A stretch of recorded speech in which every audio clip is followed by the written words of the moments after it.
How exciting. I know. Oh, it's working, Maureen. I know, So I can see. hello, dear friends. Welcome to our first ever stream on our Facebook group, which is the Dmitry Nikitin School Facebook group dedicated to teachers and to continuing professional development of a wide teaching community in Russia and maybe internationally, because we are speaking English today. And we are going to run streams like that. How exciting, so experimental, because it turned out we know so many nice people who have a lot of ideas to share. And we all have limited time. And that's why we decided to run them once in 2 weeks. So bi-weekly, we are going to run the streams with different ELT celebrities like Maureen McGarvey and other nice people. We'll publish the plan a bit later, but we will concentrate on preparing the first stream, which is going to be experimental. So if something goes wrong, please forgive us. It's not us, it's the gray zone of unknown. That's great understanding that you have the gray zone of unknown, isn't it, Maureen? We're going to talk for half an hour or so, and later on we are going to tell you in advance what the topic is going to be and collect questions from you. So, and today, let's try to have an experimental stream with Maureen McGarvey, our good friend and educational consultant from London, an invited academic director of the Dmitry Nikitin School, and a freelance language and ELT enthusiast. I just created your new title, Maureen. I like it. I like it as well. Maureen is famous because she has her Russian name, Marina Danilovna. Marina Danilovna. It sounds powerful, isn't it, Maureen? I certainly feel powerful with it. So, could you please tell us about your, oh, that's a dangerous word, Russian connections. Russian connections. When did you start working with Russian teachers? What's your experience? Do you see any differences between Russian ELT community and international ELT community? Oh, a lot of questions all at once. I suppose I properly started working with Russian teachers before you invited me to come to Russia, which was, I think, 14 months ago, because it was my last trip before the UK went into lockdown. And we met and we talked about a number of things while you were in the UK. And then I came out to Russia to do some training with the School Owners Forum, I think it was, Dmitry Sergeyevich. That was a training for school owners on, I think, on school culture actually, and that's right, on and CPD. Performance management. Performance management and CPD, and I did that in Moscow. And then I came to Yaroslavl to work with your teachers and your admin and management team in your school for a couple of days. And since then, I've been fortunate enough to retain my contact with the Dmitry Nikitin School and teachers as invited academic director. And we've been working very closely together over the past 12 months on quite a long-term and fascinating project looking at working with and developing a school culture and an organisational culture, which is something I'm very interested in and something which I think is relevant to all school owners and all staff who work in schools. I've also been doing some work with Teachers Teach Teachers in Moscow. And are Russian teachers different? I think Russian teachers that I've come across, what has struck me the most is how incredibly enthusiastic and committed they are. They're very committed to their own development. They're very committed to learning. They're very committed to finding new ideas, trying new things that will help their students. So that certainly impresses me, because a lot of us start off with that level of enthusiasm, and then as the years go by, people can get a little bit sort of blunt where they used to be sharp and just sort of giving the same lessons again and again and again. But the Russian teachers I'm working with don't do that at all. think here we are coming to an interesting topic of professional burnout, and I don't think Russian teachers are exceptional, and No. they do go through professional burnout. I've been reading a book recently called Mindset, which is an exciting book, Mm. and the idea is if you have so-called fixed mindset and you are depressed, everybody can see you are depressed. Mhm. When you have a growing mindset, you are depressed, nobody can see that you are depressed because you are dealing with your depression productively, Yeah. like you carry on doing what you are supposed to be doing, but you feel terribly anyway. Why do teachers start being burnt out? How does it start, Maureen? You love the job, you work for a cool organization, and then you feel, I don't like the organization anymore, and I can't articulate why.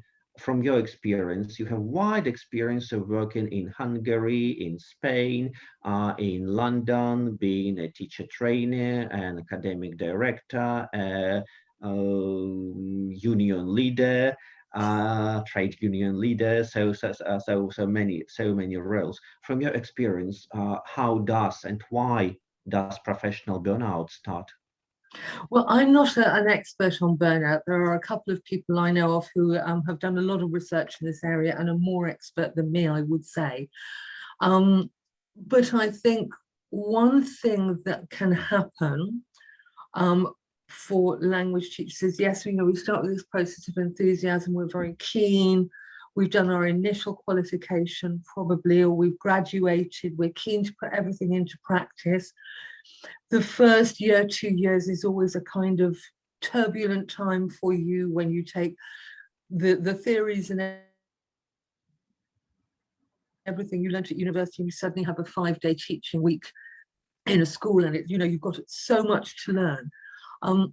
I think that what sometimes can happen with teachers and with organizations is that the demands are very high, and the expectations teachers put on themselves are very high. I think Mm. teachers beat themselves up incredibly if a lesson doesn't go well. And we've all had that situation where perhaps we've had two different classes at the same level, and we've taught a lesson with one class and it's gone fantastically well, and we've taught the same lesson with another class and it's bombed. It's been a disaster. And what I find quite interesting, and I notice it in myself as a teacher as well, is that if a lesson didn't go well, I would spend a lot of time thinking about, well, that didn't go well. Was the choice of material? Well, let me look back at my plan. Maybe I need to move that bit around. But I never did the same analysis with lessons that went well. I never thought, God, that lesson went well. What made that go so well? So I was always analyzing my failures, if you like, and I was never analyzing my successes in the same way. So I think that's a useful thing for teachers to do. It's the same as when you get student feedback. You get one piece of negative feedback from one student, and you can plan every subsequent lesson to address that one student's problems and just hope the other 18, 20 students will be okay. So I think teachers, and we don't think, well, I've got 19 pieces of positive feedback and one piece of negative feedback. We never give the same weight. Do you know what I mean? We never It give the is in same. your heart because it's so personal. Any negative feedback, we take it so personally Well, I because think it's it's a because, mark, because it's a grade given to you by a different person. And we were trained that grades are important. And if you do not maintain having excellent grades, only A plus, only for the rest of your life, every day, you're a loser.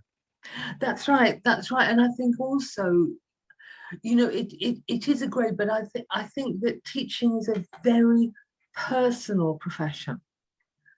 And I can, if I think of 10 teachers, I'm thinking of 10 different teaching styles. I'm thinking of 10 different approaches.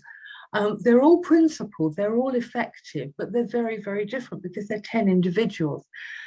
And I think because it's very personal, as a colleague once said to me, the classroom is a lonely place. You know, it's you and your students.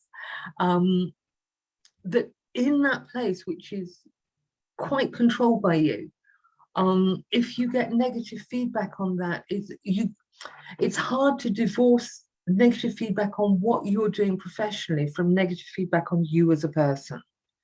And it's that division we kind of have to bridge. I mean, burnout, I think, comes from a range of reasons. It can be lack of variety. It can be too much pressure. It can be increased demands. It can be not having a work-life balance. It can be caring for everybody else and not doing any self-care for yourself. And it can be not seeing any progression. And quite often, if you're teaching and you work in an organization where there isn't a great deal of support or development, the road ahead of you is a pretty miserable looking one, isn't it? Because you're just going to get your classes every year. You're going to teach the same classes. You're probably going to teach the same course book. By year 5, you're so fed up with the whole thing, you're teaching the same lessons you taught last year. It doesn't matter if they're the same students or not. You don't care, because you just don't care anymore. And nobody's supporting you. So I think, all the research shows, doesn't it, that to improve learner outcomes, which is what we're all about as teachers, to improve learner outcomes, you need to invest in CPD and support for staff, because providing continuous professional development for staff in a supportive school environment helps those teachers provide better classes for their students, which improve their students' learning outcomes. And that's why we're here. That's so exciting, because I've been researching for a long time, running language schools in Russia, and normally school owners overreact when something goes wrong. And sometimes we do not really analyze what went well, but we analyze a lot our weak points and try to improve them. And we do not pay enough attention, I think, to what went really well. Why did it go well? Yeah. How can it be progressed? How it can be multiplied in our company, this positive experience, and which leads to the same attitude of teachers to their job. I'm going to be punishing myself for one little problem I had in a lesson, and I'm not going to really analyze everything which went well and how I'm going to improve it and to run the next lesson even better, concentrating on my strong points, which leads me to the question of giving and receiving feedback, because teachers and managers can't really receive feedback very often, and managers, teachers, and students sometimes can't provide feedback properly, and sometimes feedback is poorly delivered. Yeah. That's why it's painful. But my problem is that in Russia, even according to the state law, we have to teach students soft skills. And we know it's a good skill. It's a good thing to teach students soft skills. And giving and receiving feedback is definitely, no questions about it, is the 21st century skill. Yeah. But teachers are struggling giving and receiving feedback. Administrative staff teaching are struggling of giving and receiving feedback. How can we teach our learners the skill we don't possess?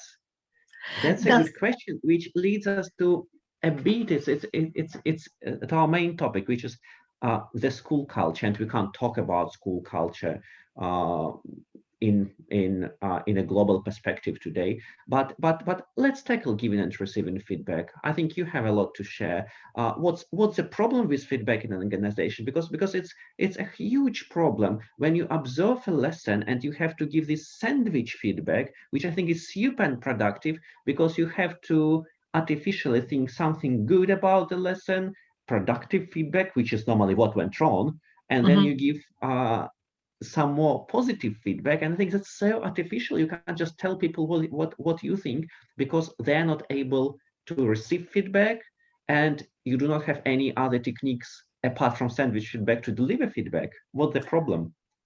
Yes, I think you're completely right. And the sandwich feedback has quite a rude name in a lot of training circles in the UK that I know of.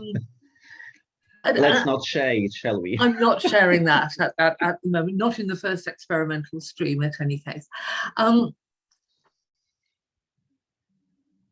I think one issue with giving feedback, if you like, is that observers aren't always trained in how to deliver feedback. So I think that's one thing. And you can self-train to an extent if you think back to when you were a teacher and you were observed, and what type of feedback was helpful for you and what type of feedback was not helpful for you. So even in the absence of any sort of formal training, you can undergo a sort of reflective self-training where you can make a note of this was helpful, this was helpful, this was helpful, this made me cry for a week, this made me furious, this was no help whatsoever, and think, well, what kind of observer do I want to be? Do I want to be that kind of observer, or do I want to be that kind of observer? I think that's quite helpful to put yourself back in that teaching position and think, what's helpful for me? I think there are two other key points for me when you're observing a teacher in the classroom. Let's keep it in that field for the moment. And your job is to observe and give that teacher feedback. The first issue, I think, is to remember that it is not your lesson. It is that teacher's lesson. So in feedback, it's not particularly helpful to say, you see, after the listening, what I would do is I would have done this, and I think you should have done that because I find this works very well, and da, da, da. But you're not trying to create a mini me, you know, you're not trying to clone yourself. Your job as an observer is to ask questions to encourage that teacher to think, what did I do and why did I do it? And what, for me as an observer, what's interesting is you made that teaching decision. What led you to make that teaching decision? That's what I'm interested about. I'm interested in your thinking, yeah, because I'm looking at the students. I'm not looking at you as a kind of performance, you know, doing everything. I'm looking at how you're facilitating it for the students, and that's what's interesting for me. So you made the decision, for example, to put the students into pairs then, and then you pulled them out of pairs very quickly. So talk to me about the decision about putting them in, and talk to me about the decision about putting them out. I'm interested in that. The second thing is, I think for quite a lot of observers, when we go in and observe a lesson, the lesson we observe is probably fine. It's probably fine. There are probably things we can discuss. There are things perhaps that could be more effective. The teacher, we can help them, or we can, by using questions, we can tease out things that maybe they could work on more. But I think it's really hard for an observer to say, thank you for letting me watch your lesson, it was fine. Because sometimes we have to justify our existence. And we have to say, we have to sort of, otherwise, why are we there? You know, if we have to say, so people will say things, observers will say things like, yes, you need to do quite a bit more work on pronunciation.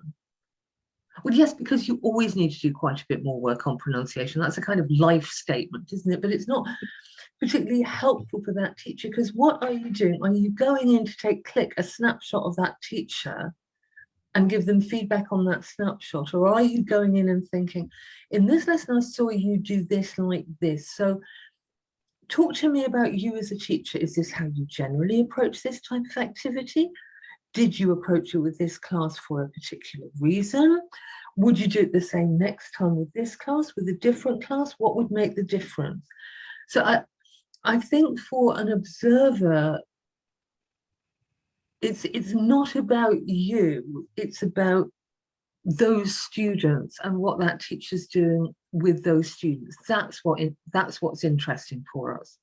And I think if you take that approach, that you're not giving feedback, but you're talking to teachers about teaching, I much prefer framing it that way. And that's quite tricky, because sometimes trust-based, and it's called trust-based observation system, trust-based observations can be created together with teachers and admin staff and academic staff, or they can be given by the owner from the top to the bottom, and we are going to face absolutely different attitudes to the same systems. So what we adopted at the Dmitry Nikitin School, working a lot with you, Maureen, on our observation system, working with David Riddell and with our wonderful observation team, contains of Svetlana, Elena, and Anastasia. And then we discussed it with all the teachers, and then we launched a trust-based observation system at our organization. We took a general approach of coaching. So we ask questions. We ask questions. It's more like mentoring and coaching. We do not give answers because we simply don't know the right answers. We do know the right answer if the word is mispronounced, and we can give this feedback, and the teacher is supposed to receive this feedback without any personal pain, because we all make grammar mistakes. Non-natives, we all make grammar mistakes. We all can misinterpret the word, but that's fine. But then talking about methodology and pedagogy, we ask questions before the observation, after the observation, we ask questions, and then we create reports, and then we work with reports, and then we try to run research based on what we saw. So observed lesson is not a verdict. It's a process, and it's a continuous process of research and school development and personal development as well. One example, talking about lesson plans, we said no to Mickey Mouse CELTA style lesson plans. And there is nothing wrong with CELTA lesson plans. Some people love it. Some people don't love it because they do not fit their learning styles. And some people may create a mind map of a lesson. Others draw timelines of lessons. Others, like famous Hugh Della and Andrew Walkley, they just take notes on the margins of their books, and that's their lesson plan, and that's a solid, good lesson plan. And we collected like 20 different types of lesson plans, just asking teachers before the lesson, could you take a picture of a lesson plan you really make? Because there are no doubts you create lesson plan. It's impossible to run a solid lesson without a lesson plan, but you can do it differently. Show us how you do it. And that was so interesting, and life became better. And we've been talking about this painful topic for many teachers, and exciting topic, and the best form of CPD called observation. But we have like 4 minutes to talk about other kind of feedback, and it's feedback of managers to teachers, feedback of admin staff like office managers, secretaries, marketing people to teachers, and feedback from teachers to managers, and from teachers to academic staff, because there's a huge gap. There are Star Wars ongoing between academic staff members and admin staff members. Any cases in 4 minutes you can share of creating productive feedback between these two parts of the school, which are normally very different, very often, unfortunately, very different. And that's a question. I think that's a question. Excuse me. I think the starting point for me, and part of the work we've been doing, Dmitry Sergeyevich, with your teams, is it's quite important for those two different groups to know who the other people are, and B, understand what the other people do. Because it's very easy if you are in one group, if you're in an admin group, because I started work in language school as a receptionist. you know, a million years ago. And that was my first job. And I still feel very protective of all school administrators because that's where I started. So I look after them. But I do remember it was very easy for administrative staff to sit and go, bloody teachers, never fill their registers in, never do this. I don't know how many times we've asked them to do that and they never do it. And then when I did my teacher training course, the precursor of the CELTA, and I was in the staff room, I was hearing, bloody admin staff, do they think we've got nothing better to do? Why should I do their job for them? They can fill in a report. Why do I have to fill in a report? I'm a creative person. I'm a teacher, darling. And this lack of understanding of what the other groups do and the value it brings to an organization is crucial. It's crucial because I'll give you an example. When I worked in a large language school in London, I think you know which one. And there are two The big one, the cool one, the famous one. Key people in this story. One was the person who was then the director, and the other was the person who was then the staff room assistant. And the director was away on a trip, a business trip, for 3.5 weeks. And I can truthfully say that nobody even noticed. The staff room assistant was off sick for 2 days and everybody went into meltdown because he was the only person who knew how to put toner in the photocopier.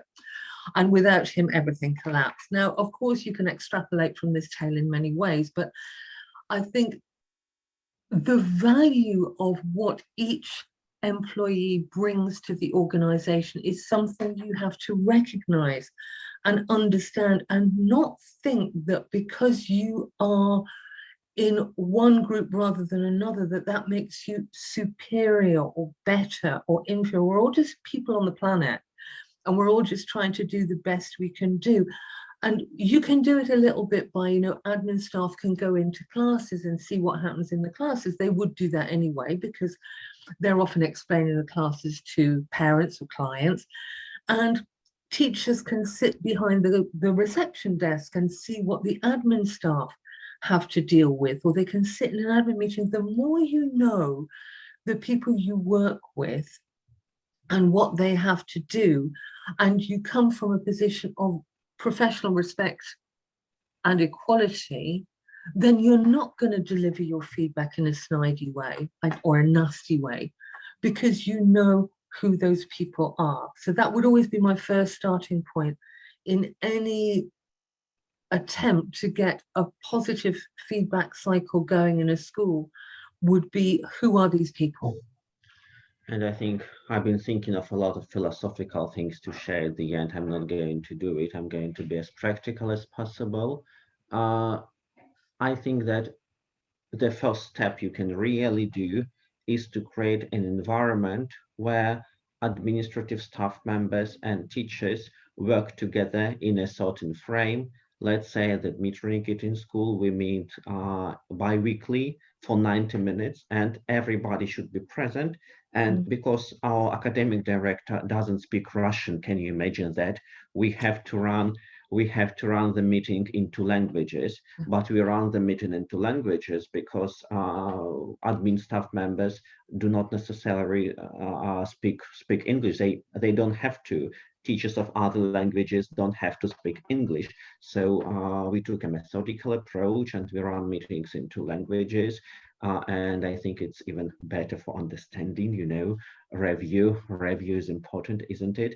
But this is where the magic happens. This is where the magic happens, because first we started talking to each other, then at some point we started shouting at each other, and then we came to storming, norming, performing, and then we came to performing stage. And now I think we are at a very productive performing stage when admin staff members and teachers work in the same teams, and at least they have this environment where they can work with each other. And I think that's great, because I saw many schools where teachers have to spend like endless hours every week on methodology training, on language training, and what admin staff gets, Excel training or AMO CRM training nowadays. That's right. They get compliance training, don't they? And Compliance data training. entry, data How- entry training.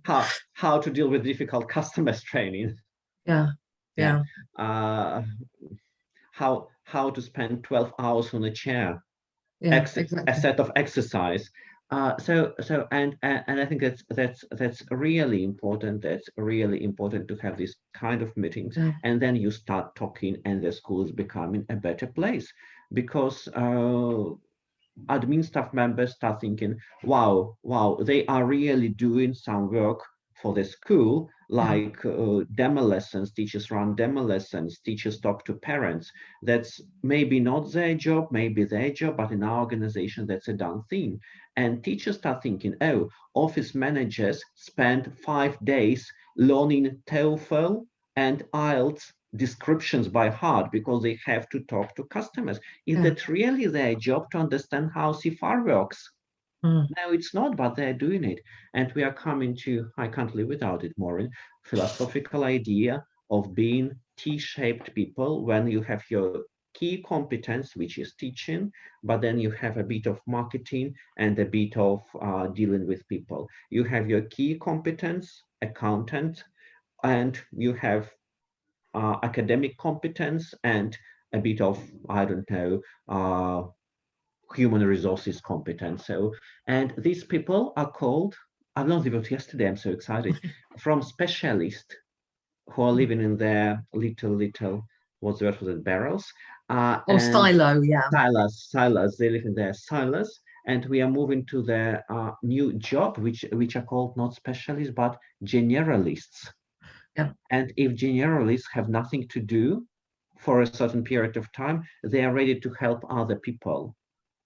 Yeah, that's exciting. And it fits in much better with more modern views of organizational culture and organizational structure as well, you know, because you're I think what we have is actually we have two layers.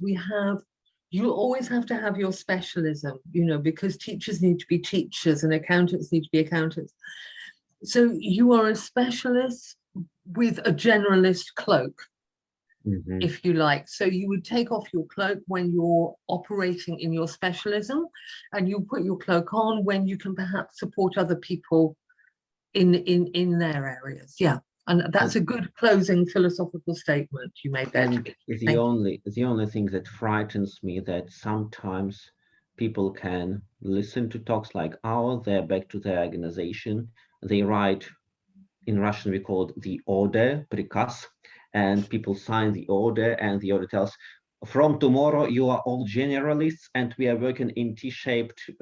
It's not working like that. It took us a year to start talking. So it took us a year to start a long conversation, but we are very proud of this year. And I hope the life became a bit happier at the Dmitry Nikitin School, thanks only to the meetings we introduced bi-weekly, where all staff members can talk about school culture, school projects, and how to make the school a place where everybody wins and where we can create an environment which is good for all stakeholders, for teachers, for admin staff members, for parents, for students, for owners, for the city, for subcontractors, for the world.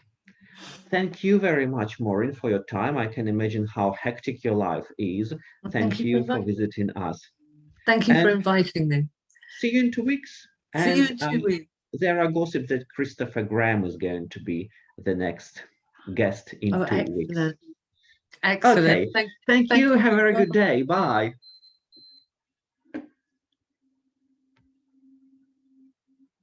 Трансляцию останавливаем, уходим, да, видимо?